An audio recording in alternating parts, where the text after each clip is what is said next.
అయితే మాకు కేసులు లేవు. కానీ కాకినాడ వెళ్తుంటే మాత్రం అచ్చంపేట అవని, సర్పవరం అవని, లేదా భానుగూడ అవని, బాల చెరువు అవని ఎక్కడ ఆటో ఆపనందుకు మాత్రం లేదు. ఎక్కిన కస్టమర్ ఎక్కడ దిగాల, మేము ఎక్కడ దింపుతాం? దింపి లోపల కస్టమర్ దిగి మాకు డబ్బులు ఇచ్చి లోపల ఈ లోపల పోలీసుడు వచ్చి ఫోటో కొట్టేస్తున్నాడు. మా సెల్కి మెసేజ్ 350 రావచ్చు, లేదా 650 రూపాయలు రావచ్చు, లేదా 850 రూపాయలు రావచ్చు. ఎక్కడ కడతాం? ఆడిచ్చేది 30 రూపాయలు, ఈడిచ్చేది 850 రూపాయలు. ఎక్కడ కడతాం? ఆటోడు జగన్ గారు సీఎంఏ. Vasavi online services. మా వద్ద పాస్పోర్ట్ వీసా సర్వీసెస్ కలవు. వీసాలో 99% అప్రూవల్ సక్సెస్ రేట్ ఉంది. Please contact 8019482544. ఆయన సంవత్సరానికి 10,000 మాకు ఆటో వేస్తున్నాడు. ఈ లోపల పోలీస్ కేసులు జరిపోతున్నాయి. కాకినాడ వెళ్తుంటే బ్రేక్ ఇన్స్పెక్టర్ ద్వారా మాకేం కేసులు లేవు. 10,000 మరి ఏదో సెంటర్ లో ఆపుతున్నాడు. 500 కొట్టడం 4 మా ఇష్టం లేదు, మా సంతకం లేదు. మెసేజ్ వచ్చేది సెల్కి. మళ్ళీ కాకినాడ వెళ్తాం, ఆటో ఆపుతాడు. మీ ఏమన్నా కేసులు ఉన్నాయని చెక్ చేస్తారు. కేసు ఉంటే డబ్బు కట్టి వెళ్ళమంటున్నాడు. ఈ జగన్ గారు గవర్నమెంట్ లో మాత్రం అది బాగా ఎక్కువగా ఉంది. బ్రేక్ ఇన్స్పెక్టర్ ద్వారా అయితే ఆటోకి ఏ ఆటోకి కేసు లేదు. ఏమి లేవు, ఏమి లేవు. ఓన్లీ సిటీ అయితే అయిపోయినట్టే. మా ఇష్టం ఏం లేదు. మాకు మాత్రం కేసు వచ్చేది. రోడ్లు లేవు, బ్రిడ్జిలు లేవు, ప్రాజెక్టులు లేవు, ఏమీ లేవు, డెవలప్మెంట్ లేదు, యువతకు ఉద్యోగాలు లేవు, ఒక కంపెనీ రాలేదు. ఎక్కడి నుంచి వస్తాయి ఉద్యోగాలు? రెండోసారి ఛాన్స్ ఇవ్వడమా లేదా అన్నది మనం ఆలోచించుకోవాలి. ఆయన అడుగుతాడు, తప్పే ఉంది. నీ అధికారం గురించి నువ్వు అడుగుతావు, నా అధికారం గురించి నేను అడుగుతాను. ఇవ్వాలా ఇవ్వక్కర్లొద్దా అన్నది మనం ఆలోచించుకోవాలి. నేనైతే ఇవ్వక్కర్లొద్దా అని ఆలోచించుకుంటున్నాను. మరి మీరైతే ఏం ఆలోచించుకుంటారు అన్నది నాకు తెలియదు. నేనైతే ఇవ్వను. మరి మీరు ఏం చేస్తారు నాకు తెలియదు. ఏది మన ఆంధ్రప్రదేశ్ లో ఆగండి ఒక నిమిషం. మన ఆంధ్రప్రదేశ్ లో జగన్ గారు ఎక్కిన తర్వాత మన ఏపీకి ఎన్ని కంపెనీలు వచ్చినాయి? సంవత్సరానికి ఎంతమంది ఇంజనీరింగ్ అయిపోయి ఎంతమంది స్టూడెంట్ బయటకు వస్తున్నారు? అందులో ఎంతమందికి ఉద్యోగాలు వస్తున్నాయి? మన ఏపీలో ఎంతమంది ఉంటున్నారు? ఇతర కంట్రీస్ ఎంతమంది వెళ్ళిపోతున్నారు? ఆ జగన్ గారు వచ్చిన తర్వాత ఎన్ని కంపెనీలు ఇచ్చారు, ఎంతమందికి ఉద్యోగాలు ఇచ్చారు అది చెప్పమానండి. ఇప్పుడు పథకాలు వేస్తున్నారు, కరెక్టే. పథకాలు వేస్తున్నారు. పథకాలు వేస్తే సరిపోద్దా? ఇప్పుడు నీ ఇంట్లో కొడుకో కూతురో ఉన్నారండి, ఇంజనీరింగ్ అయిపోయి ఉన్నారు. వాళ్ళకి ఏదో భవిష్యత్తు చూపితే కుటుంబం బాగుపడుతుంది. అంతే తప్ప నీకు 10,000 వేస్తే వాళ్ళు తినేస్తావు. ఒక కుర్రోడికి ఉద్యోగం వస్తే మొత్తం లైఫ్ కుటుంబం అంతా బాగుపడుతుంది, కుటుంబం అంతా సేఫ్ అవుతే అందరూ బాగుంటారు. ఇప్పుడు చాలా మంది గుర్తించే విషయం ఏంటంటే, చాలా మంది ఇప్పుడు మామూలుగా ఏంటంటే ఏ చదువుకోని వాళ్ళు లేదా ఏ ఆధారం లేని వాళ్ళు ఆటో కొనుక్కొని జీవనం పొందుకు సాగిపోతారు. కానీ ఇప్పుడు రీసెంట్ గా ఈ 5 ఏళ్ళు ఎక్కువగా ఏంటంటే ఇంటర్ ఫెయిల్ అయినాడు, ఓ డిగ్రీ ఆగిపోయినాడు, లేకపోతే ఈ చదువు లేక ఆగిపోయినాడు, ప్రతి ఒక్కరు ఆటో తెచ్చుకుని ఆటో ఫీల్డ్ మీద పెడతారండి. మరి దాని వల్ల మీ జీవనోపాధి తగ్గిపోతుందా? అంటే ముందు మీరు సీనియర్ల కింద ఎప్పటి నుంచో పని చేస్తున్నారు కదా, మీకు విత్తప్తే వేరే ఆధారం లేదు. ఆటో ఫీల్డ్ అంటే చదువుకొని ఉద్యోగం రాలేనోడు ఆటో తీసుకునేవాడు. ఇప్పుడు అలా లేదు. వ్యవసాయం పని చేసుకునేవాడు ఆటో తీసుకుంటున్నాడు, ఏం పని చేయలేనోడు ఆటో తీసుకుంటున్నాడు, డిగ్రీ పూర్తయి ఉన్నవాడు ఆటో తీసుకుంటున్నాడు, అదే డిగ్రీ పూర్తయి ఉన్నవాడు కూడా ఆటో తీసుకుంటున్నాడు, ఇంటర్మీడియట్ తో ఆపేసినోడు ఆటో తీసుకుంటున్నాడు. ఆటో ఫీల్డ్ ఇలాగే నాశనం అయిపోయిందండి. ఎందుకంటే ప్రతి ఒక్కడికి ఆటో డ్రైవర్ అంటే లోకువా. నీకు ఎవడైనా సరే ముందు ఆడొచ్చి గుద్దేసినా ముందు మమ్మల్ని కాలు పట్టుకొని బయటికి లాగేస్తారు. ఆటోలో ఉన్నవాడు ఎలా ఆటోడైనా సరే ఆడొచ్చి గుద్దేసినా ఆటోడు పెద్ద ఎదవా, బయటికి లాగేస్తారు, మమ్మల్ని లాగేస్తారు. అది ప్రజలకు అందుబాటులో లేరు ఎప్పుడైనా. ప్రజెంట్ ఎమ్మెల్యే వైసీపీ నుంచి దొరబాబు గారు, పెండెం దొరబాబు గారు. 5 ఏళ్ల పరిపాలన ఏముంది? డైరెక్ట్ జగన్ సీఎం గారి నుంచి వచ్చిన పథకాలు తప్ప ఇంకేముంది? ఏ ఎమ్మెల్యే కూడా ఎవరో చేసింది ఏమి లేదు. అలాగే దొరబాబు గారు కూడా ప్రజల్లోకి వచ్చింది లేదు. ఆయన ఎప్పుడో సంవత్సరానికి ఒకసారి కనబడి వెళ్ళిపోవడం తప్ప సీఎం నుంచి వచ్చి పథకాలే తప్ప ఇంకేమీ లేవు. అది ఇప్పుడు పిఠాపురంలో అసలు మెయిన్ గా ఉండే సమస్యలు ఏంటంటారు? ఇప్పుడు మీరు ఎక్కడే పుట్టి ఎక్కడ పెరిగారు కదండి, ఇక్కడ మెయిన్ గా ఉండే సమస్యలు ఏంటంటారు? ఉన్నాయమ్మా, ఇక్కడ సంత మార్కెట్ ఉంది.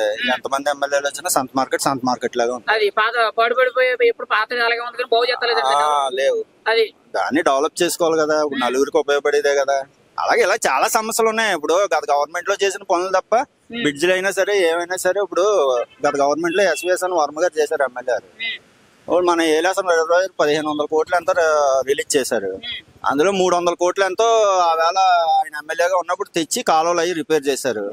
తర్వాత ఎవరు తెచ్చింది ఏం లేదు, రైతాంగానికి ఉపయోగపడింది ఏం లేదు. ఈ ఎమ్మెల్యే దొరబాబు గారు వచ్చిన తర్వాత చేసింది ఏమి లేదు. ప్రజల్లో ఆయన ఉండేదే పిఠాపురం ఉంటున్నారు, అయితే ప్రజల్లో కనబడేది బాగా తక్కువ. అయితే ఈసారి ఏంటంటే పవన్ కళ్యాణ్ గారు వచ్చారు కాబట్టి మన పిఠాపురం యావత్ భారతదేశంలోనే పిఠాపురం ఎక్కడ ఉందో తెలిసి వచ్చింది. ఏంటి, పవన్ కళ్యాణ్ గారు పోటీ చేశారు కాబట్టి. ఇంతకు ముందు మనం ఏమన్నా స్టేట్ వెళ్ళినప్పుడు మీ పిఠాపురం ఎక్కడని అడిగితే కాకినాడ పక్కన చెప్పవలసి వచ్చింది. ఇప్పుడు పిఠాపురం అనగానే యావత్ భారతదేశం ఎలా తెలిసిందో పిఠాపురం పక్కన కాకినాడ అంటున్నారు. ఇప్పుడు మీకు అర్థమైందా? కాకినాడ పక్కన పిఠాపురం అని చెప్పుకునే వాళ్ళం. ఇప్పుడు పవన్ కళ్యాణ్ గారు పోటీ చేసడం వల్ల ఇప్పుడు పిఠాపురం పక్కన కాకినాడ అని చెప్తున్నాం.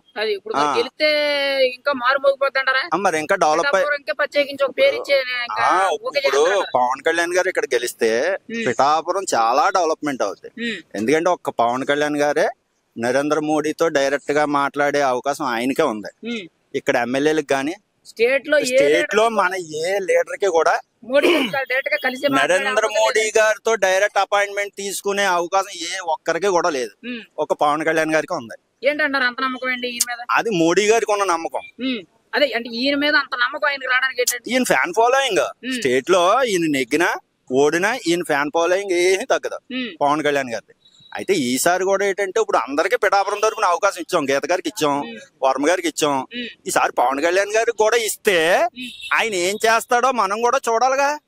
ఇప్పుడు ఆయన అవకాశం ఇచ్చి ఆయన ఎమ్మెల్యేగా నిలబెట్టి అసెంబ్లీకి పంపిన తర్వాత ఈ 5 సంవత్సరాల్లో ఆయన ఏం చేశాడో అప్పుడు మనం ప్రశ్నించినందుకు అవకాశం ఉంటది. ఆయనకి అవకాశం ఇవ్వకుండా పవన్ కళ్యాణ్ వచ్చాడు పొన్నూరోడు లేకపోతే ఆ ఊరోడు అంటే ఇప్పుడు ఇక్కడ ఉన్న వాళ్ళు లోకల దొరబాబు గారి దేవురు కొవ్వూరు, గీత గారి దేవురు కాకినాడ, ఇక్కడ పోటీ వర్మ గారు కూడా దొంతపూరే గానీ కాకినాడలో ఉండేవాడు ఆయన. అయితే అందరూ పొన్నూరు నుంచి వచ్చి పోటీ చేసిన వాళ్ళే కదా ఇక్కడ. మరి ఈయన కూడా ఒకసారి అవకాశం ఇచ్చి ఆయన ఏం చేసాడో మనం చూసి అప్పుడు ప్రశ్నిస్తే బాగుంటది తప్ప ఆయనకి అవకాశం ఇవ్వకుండా ఆయన ఏం చేసాడులే హైదరాబాద్ వెళ్ళిపోతున్నాడో వస్తున్నాడు అంటే ఇది సమంజసం కాదు, కరెక్ట్ కాదు. అది ఆయన కూడా ఒక అవకాశం ఇద్దాం, ఇచ్చిన తర్వాత ఆయన ఏం చేస్తాడో మనం కూడా చూడాలిగా. ఒకవేళ అప్పుడు చేయకపోతే మనం ప్రశ్నిస్తాం కదా. ఇప్పుడు వీళ్ళు చేశారు ముందు టర్న్, మరి వీళ్ళని ఏమంటున్నావు ప్రశ్నిస్తాం కదా. అలాగే ఆయన కూడా అబ్బాయి నువ్వు ఇది చేస్తానన్నావు కదా మేనిఫెస్టోల్ లో, ఇది చేయలేదు అని రెండోసారి మళ్ళీ ఓటేస్తాం, మనం ఓటేయం కదా. ఆయన కూడా ఒకసారి అవకాశం ఇస్తాం. చాలా మంది ఏమన్నారంటే పవన్ కళ్యాణ్ ఎక్కడున్నా గానీ ఖచ్చితంగా చేసి తీరుతాడు, పైగా పిఠాపురం పేరు అనేది మారుమవుతుంది. ఆయన వచ్చే సెలబ్రిటీలే గానీ లేకపోతే ఇక్కడ హెలికాప్టర్లు దిగే అవకాశమే ఉందని అంటున్నారు. మరి ఆ విధంగా చూసుకుంటే మరి హెలికాప్టర్ దిగుతాడంటే ఆయన హోదా తగ్గట్టు ఆయన హెలికాప్టర్ వేసుకొస్తాడండి. నువ్వు నేనే వేసుకెళ్ళగలమా చెప్పండి? మరి అంత ఒక మారుమూల ఆల్మోస్ట్ ఒక రూరల్ పెద్ద పంచాయతీలో ఒక హెలికాప్టర్ దిగిందని అంటే ఒక పేరెంట్ మరి పేరే కదా. ఒక స్టేట్ లీడర్ రెగ్యులర్ గా వచ్చి పోతా ఉంటుంటే ఇక్కడ ఎమ్మెల్యేగా స్థానికంగా ఇది నా నియోజకవర్గం చేసుకుంటానని ఆయన చెప్పాడు. అలాగే అక్కడ ఇల్లు తీసుకున్నాడు. రేపు ఎమ్మెల్యే అయిన తర్వాత కూడా ఇక్కడ ఇల్లు కట్టేసుకుంటాడు. ఆయన రెగ్యులర్ గా ఇల్లు వస్తుంటాడు. ఇల్లు వస్తుందంటే పిఠాపురం యావత్ భారతదేశంలో పిఠాపురం ఎక్కడ ఉందో తెలుస్తుంది. మోడీ గారు కూడా చెప్పారు పవన్ కళ్యాణ్ ఎక్కితే నేను కేంద్రం నుంచి కూడా 100 కోట్లు పంపుతాను, 200 కోట్లు 300 కోట్లు 500 కోట్లు. ఆయనే మళ్ళీ అక్కడ పిఎం గా అవుతే పిఠాపురం డెవలప్మెంట్ కి మోడీ గారు కూడా సహకరిస్తారు పవన్ కళ్యాణ్ కి. దాన్ని బట్టి పిఠాపురం ఎంత డెవలప్మెంట్ అవుతుంది, టూరిజం పరంగా గానీ దేవాలయం పరంగా గానీ దేని పరంగా చూసుకున్నా పిఠాపురం మన భారతదేశంలో టాప్ కింద నిలుస్తుంది. పవన్ కళ్యాణ్ గారు ఇక్కడ ఎమ్మెల్యేగా గెలుస్తాడు. గెలిచి తీరితే కాదు, గెలుస్తాడు ఖచ్చితంగా. 100కి 101 పాయింట్ పవన్ కళ్యాణ్ గారు ఇక్కడ గెలుస్తారు. మరి జూన్ 4న మరి ఎలా ఉంటుందో పిఠాపురం? జూన్ 4న మొన్న చూసారా నామినేషన్ నాడు పవన్ కళ్యాణ్ గారు ర్యాలీ చూసారా మీరు యూట్యూబ్ లోనే? అది చూసి జనం ఏమంటున్నారంటే స్టేట్ 4 మూల నుంచి వచ్చేసారు ఇక్కడ ప్రచారానికి అని చెప్తున్నారు. స్టేట్ 4 మూల నుంచి పిఠాపురం వస్తారా ప్రచారానికి? మరి కాకినాడ చేశారు కదా, కాకినాడ రాలేదా? వైజాగ్ చేశారు కదా, వైజాగ్ రాలేదా? అలాగేంటంటే పవన్ కళ్యాణ్ గారి మీద అభిమానంతో ఇక్కడ ఉన్న ఫ్యాన్స్ మొత్తం ఒక జన సందోహం కింద బయలుదేరారు. సైబ్రోల్ నుంచి పిఠాపురం ఎండో ఆఫీస్ నామినేషన్ వేసేంత వరకు ఎక్కడ ఖాళీ లేదు. ఏం చెప్పమంటారు, ఎవరిని పిలలేదు పవన్ కళ్యాణ్ గారు, కానీ వాళ్ళంతటా వాళ్ళు వచ్చారు. సీఎం గారికే లేదండి. మొన్న అచ్చంపేట వచ్చారు జగన్ గారు, ఆవేళ లేరు అంత జనం.